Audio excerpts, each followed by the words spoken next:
I think when working with Barry, what you get is this license to be able to lean heavy into your craft, and that's something I love so much about working with him.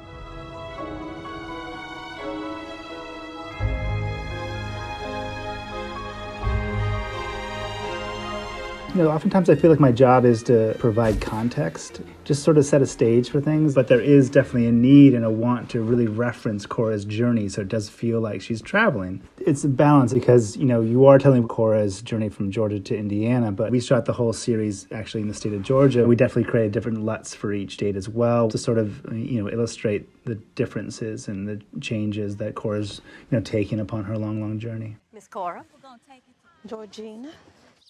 Actually, in the state of Georgia, the temperature, the season, the heat, the summer, it was really important for us all to sort of communicate with our visual choices throughout. Just to talk about the brutality of it, just, how these people were working in these temperatures and experiencing these temperatures, wanting to make sure that those concepts were first and foremost.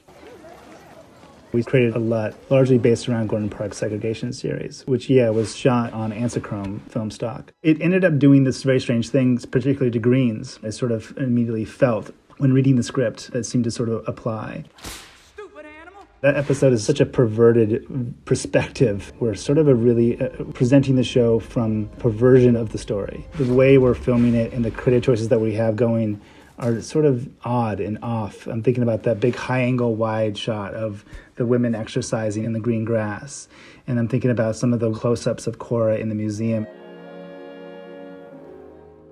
In my mind, those episodes, I think about them like about love with a capital L. Communal love, her love with Royal, of course. When I watch that, and I think for sure when filming it, I remember being somewhat teary-eyed, even just operating the handheld camera. That being the case, it was sort of about romanticizing some elements of color palette into just a common emotional value that all of us hopefully share.